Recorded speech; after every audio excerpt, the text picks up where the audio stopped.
Assalamualaikum warahmatullahi wabarakatuh. Waalaikumsalam, Bu. Bagaimana kabarnya hari ini? Sehat. Baik, Bu. Alhamdulillah baik ya. Untuk hari ini apakah ada yang tidak masuk? Masuk semua, Bu. Oke, masuk semua. Hari ini kita akan belajar tentang teori konstruktivis. Untuk tujuan pembelajaran pada hari ini yaitu yang pertama menjelaskan pandangan teori konstruktivis terhadap pembelajaran. Yang kedua yaitu membandingkan teori Piaget dengan Vygotsky. Dan yang ketiga yaitu menjelaskan implikasi teori Piaget dan teori Vygotsky dalam pembelajaran. Dalam pandangan konstruktivis dalam pembelajaran, teori pembelajaran konstruktivis menurut Slavin 2006 merupakan teori yang menyatakan bahwa peserta didik harus secara individu menemukan dan mentransformasikan informasi yang kompleks, memeriksa informasi baru terhadap aturan lama dan merevisi aturan ketika aturan tersebut tidak lagi berfungsi. Untuk selanjutnya yaitu menurut Jonassen pada tahun 1996 mengemukakan dua hal, yaitu yang menjadi esensi dari pandangan konstruktivisme dalam aktivitas pembelajaran, yaitu yang pertama, belajar lebih diartikan sebagai proses aktif membangun daripada sekedar memperoleh pengetahuan, dan yang kedua yaitu pembelajaran merupakan proses mendukung pembangunan pengetahuan daripada hanya sekedar mengkomunikasikan pengetahuan. Hari ini kita akan belajar menggunakan LKM. Dipersilakan untuk ketua kelas membuat kelompok. Setiap kelompok terdiri dari 5 anggota. Baik, saya sudah membagikan LKM di grup, silakan dibuka. Untuk halaman 2 dipersilakan untuk menuliskan nama kelompoknya dan juga anggota-anggotanya. Pada halaman 4 disediakan link video. Nah, nanti saya akan menampilkan video tersebut, kemudian silakan dipelajari, kemudian dianalisis, dan silakan dijawab pertanyaan yang sudah saya sediakan di LKM tersebut.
Oke, setelah kalian melihat video dan menjawab pertanyaan yang ada di LKM, dipersilakan perwakilan kelompok untuk menyampaikan pendapatnya. Perkenalkan, saya Doris dari kelompok 1. Izin menyampaikan pendapat. Dari diskusi kami, teori konstruktivis, teori Piaget, dan teori Vygotsky semuanya berkaitan dengan perkembangan kognitif dan pendidikan, meskipun mereka memiliki pendekatan yang berbeda. Teori konstruktivis lebih umum dan mencakup berbagai perspektif, termasuk yang disusun oleh Piaget dan Vygotsky. Pendekatan konstruktivis menekankan bahwa pembelajaran adalah proses aktif di mana individu membangun pemahaman mereka sendiri melalui refleksi pada pengalaman dan interaksi dengan lingkungan. Sehingga teori Piaget fokus pada peran individu dalam konstruksi pengetahuan melalui pengalaman langsung. Dan teori Vygotsky menekankan pentingnya interaksi sosial dan bantuan dalam pengembangan kognitif. Keduanya dapat dimasukkan ke dalam kerangka konstruktivis yang lebih luas yang menghargai peran aktif individu dan interaksi sosial dalam pembelajaran. Sekian dari kelompok 1, terima kasih. Oke, pada tahap selanjutnya yaitu kalian menganalisis masalah terkait teori konstruktivisme dengan membaca artikel tentang implementasi teori belajar konstruktivisme dalam pembelajaran sains. Identifikasilah analisis artikel tersebut dengan mengaitkan implementasi teori Piaget dan juga Vygotsky dalam pembelajaran. Buatlah hasil analisis ke dalam bentuk mind map. Kalian dapat menggunakan web mind mapping berupa Lucid App atau kalian bisa langsung scan barcode yang terdapat pada LKM, kemudian tuliskan link hasil analisis pada kolom yang telah disediakan. Apakah sudah selesai? Sudah, Bu. Dipersilakan untuk perwakilan kelompok untuk mempresentasikan hasil diskusinya. Kami dari kelompok 2 izin mempresentasikan hasil diskusi kami tentang implementasi teori belajar konstruktivisme dalam pembelajaran sains. Yang pertama yaitu teori konstruktivis. Pendekatan dalam pembelajaran dan psikologi kognitif yang menekankan peran aktif individu dalam membangun pengetahuannya sendiri. Kemudian pemikiran konstruktivis berfokus pada ide bahwa pembelajaran tidak hanya menerima informasi pasif dari lingkungannya, melainkan aktif terlibat dalam memahami, menginterpretasi, dan membentuk pengetahuannya sendiri melalui pengalaman dan interaksi. Kemudian pada teori Piaget, yaitu siswa membangun konsep-konsep ilmiah mereka sendiri melalui serangkaian tahap perkembangan kognitif. Tahap-tahap teori Piaget. Yang pertama yaitu sensori motor. Pada anak usia 0 sampai 2 tahun. Anak belajar melalui indera dan gerakan fisik. Mereka mulai memahami objek tetap ada meskipun tidak terlihat. Yang kedua yaitu praoperasional pada anak usia 2 sampai 7 tahun. Imajinasi dan bahasa berkembang. Anak-anak mulai menggunakan simbol dan representasi mental meskipun masih memiliki pemahaman terbatas. Yang ketiga yaitu konkret operasional pada anak usia 7 sampai 11 tahun. Kemampuan untuk berpikir secara logis tentang objek dan peristiwa yang konkret. Anak-anak mulai memahami prinsip-prinsip ilmiah dasar. Yang keempat yaitu formal operasional pada anak 11 tahun ke atas. Kemampuan untuk berpikir secara abstrak dan logis mengenai konsep-konsep ilmiah yang kompleks. Kemudian pada teori Vygotsky. Teori Vygotsky menekankan peran sosial dalam pembentukan pengetahuan anak. Interaksi sosial dan pengaruh lingkungan sangat penting dalam membangun kognitif anak. Vygotsky menyarankan pendekatan berbasis kolaboratif. Konsep kunci dalam teorinya yang relevan dengan pembelajaran sains yang pertama yaitu ZPD atau Zone of Proximal Development. Konsep ini mengacu pada rentang antara kemampuan anak untuk menyelesaikan tugas secara mandiri dan kemampuannya dengan bantuan seseorang yang lebih berpengalaman.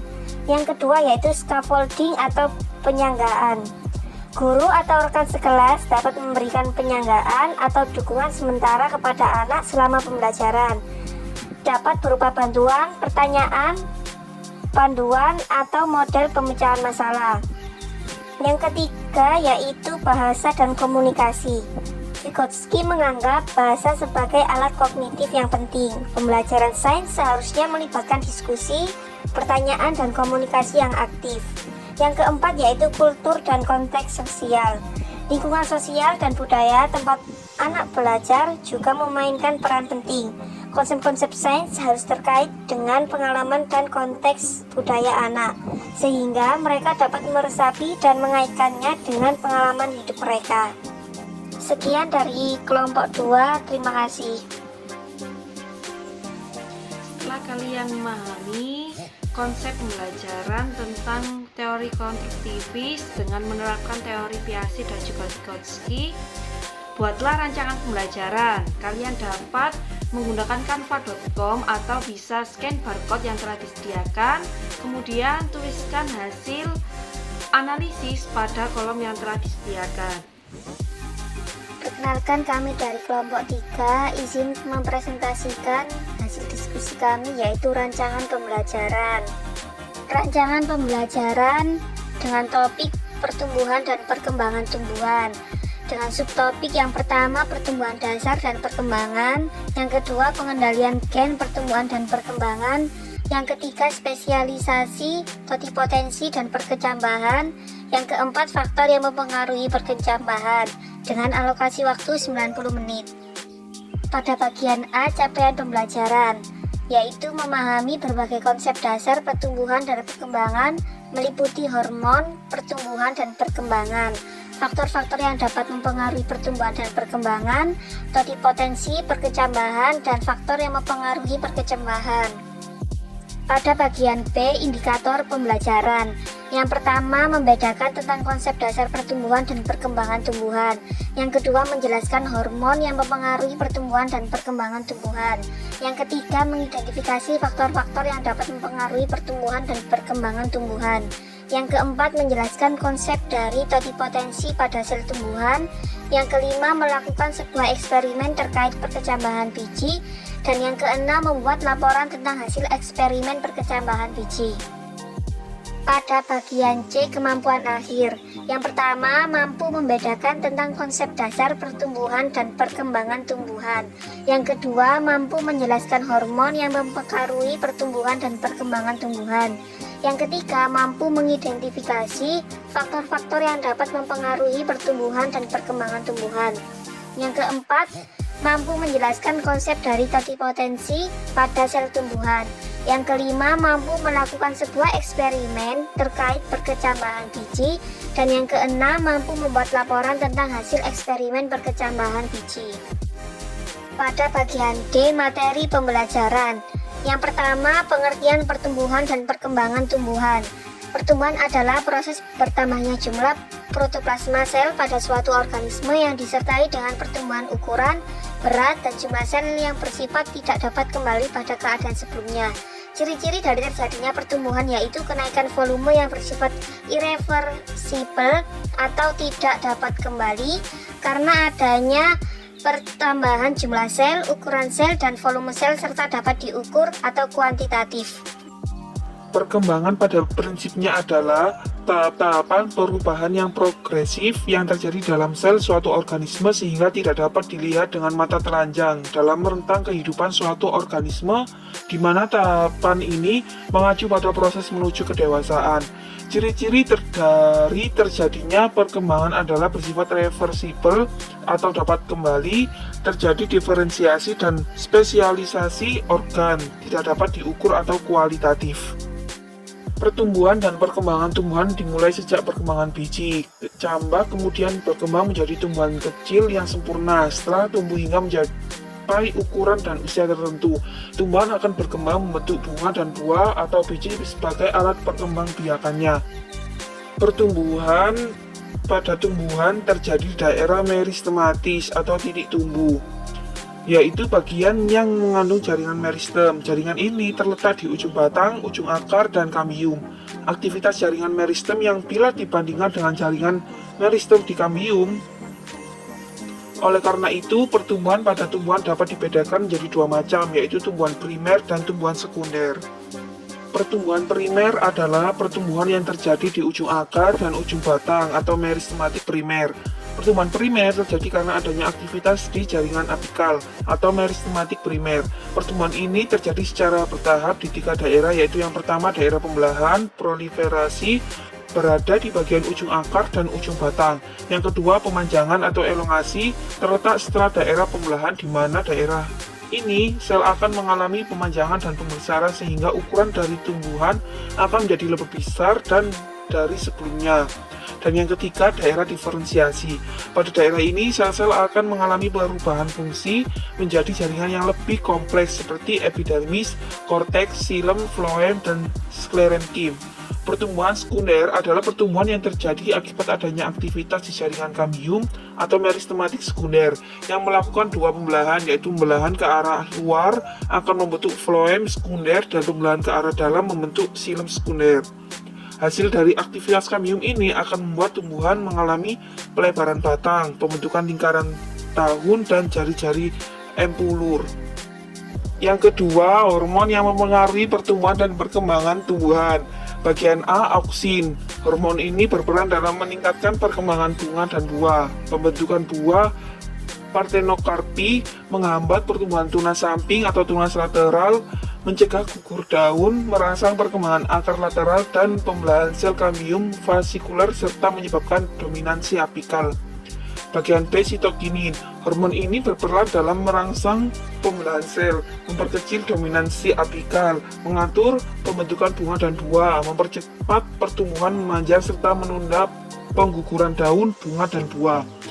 Pada bagian C, giberelin, mempengaruhi pemanjangan dan pembelahan sel, menghambat pembentukan biji, merangsang pembuangan, menghilangkan dormansi pada biji, merangsang aktivitas enzim amilase dan proteinase yang berperan dalam perkecambahan.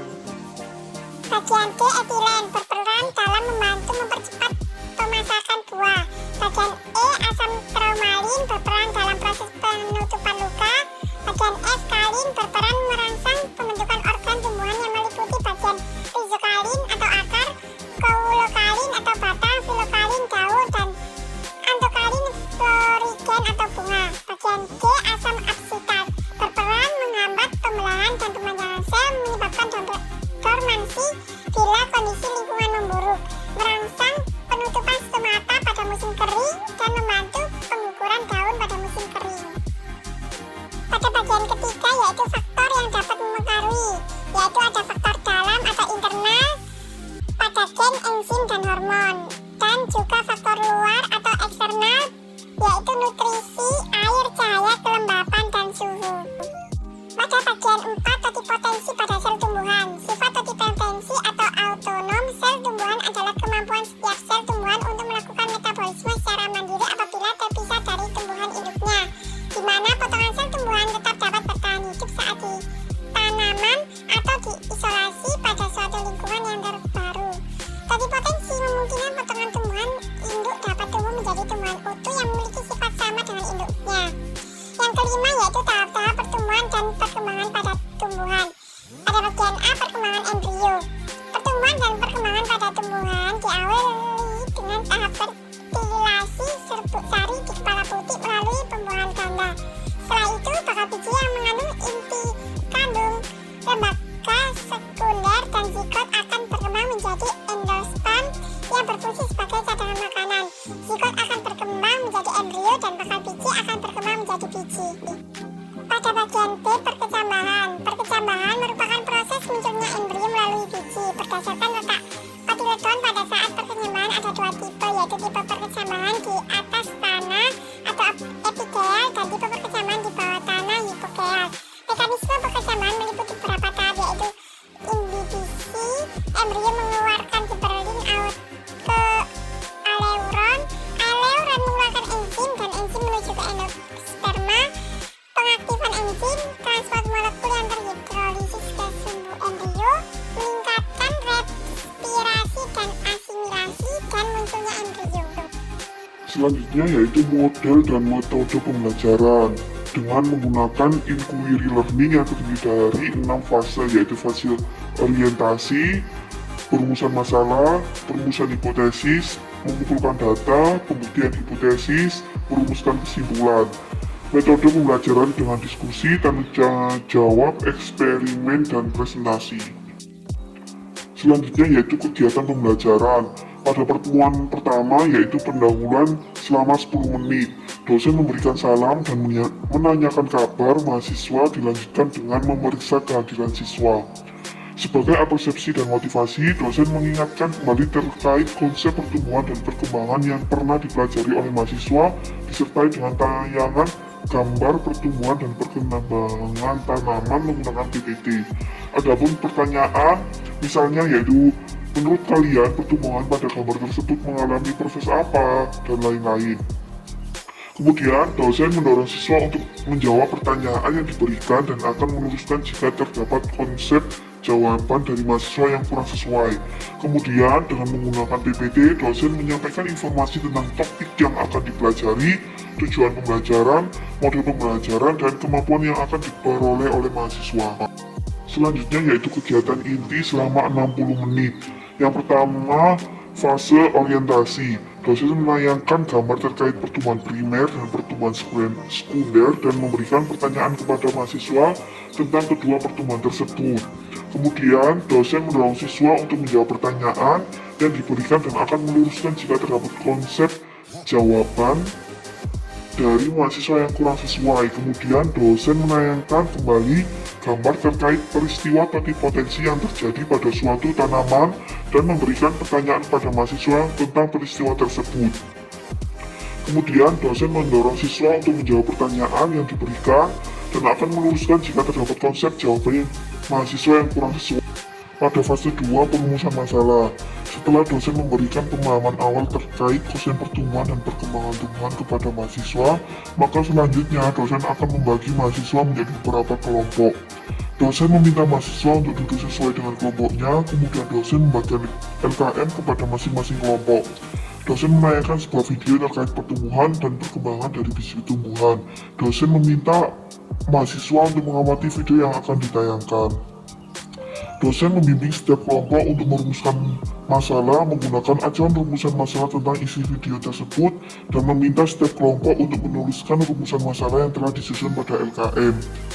Dosen mengingatkan kembali tentang bagaimana cara merumuskan masalah agar tujuan pembelajaran dapat tercapai. Dosen berkeliling ke masing-masing kelompok dan membantu jika ada kelompok yang terkendala.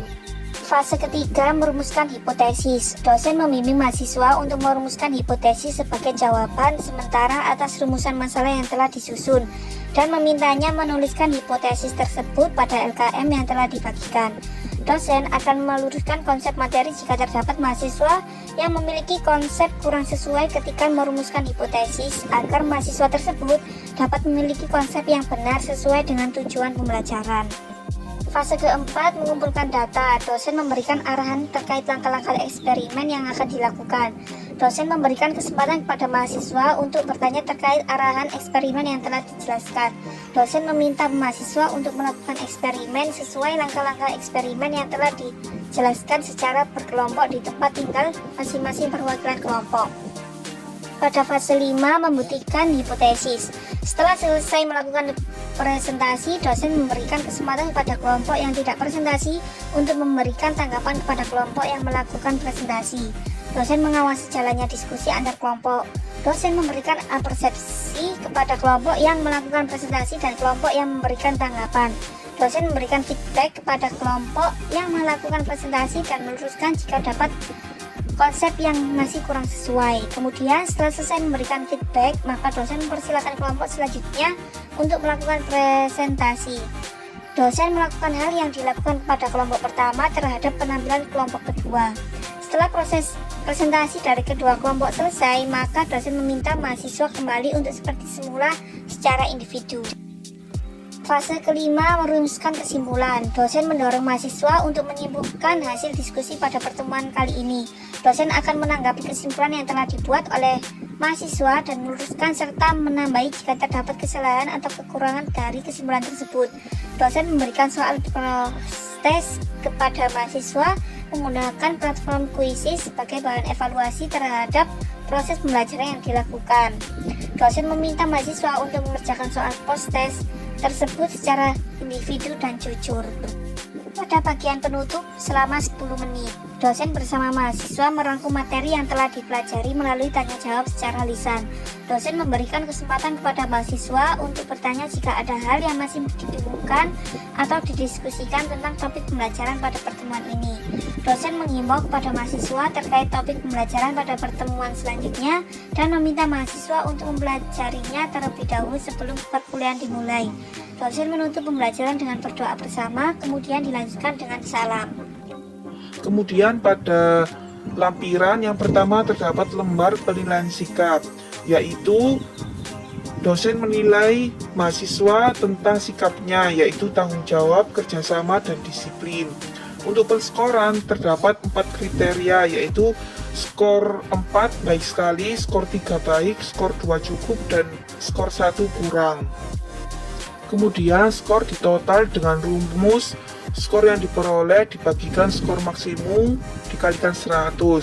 Kemudian total skor yang diperoleh diinterpretasikan sesuai dengan tabel kriteria nilai sikap, yaitu apabila nilai A yaitu terdapat skor penilaian pendapatan skor 10-12. Apabila nilai B, skor penilaian mendapatkan skor 7-9. Apabila nilai C, skor penilaian mendapatkan skor 4-6. Apabila nilai D, skor penilaian mendapatkan skor 1-3. Pada lampiran juga terdapat lembar penilaian pengetahuan, yaitu berupa LKM. Kemudian terdapat post-test pada link kuisis.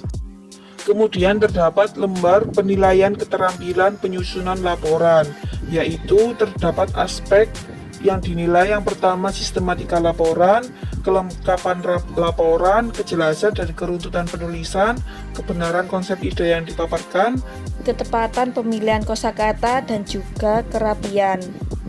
Terdapat rubrik penilaian, yaitu apabila nilai A yaitu antara skor 76 sampai 100, apabila nilai B mendapatkan skor 51 sampai 75, apabila nilai C mendapatkan skor 26 sampai 50, apabila nilai D mendapatkan skor 0 sampai 25.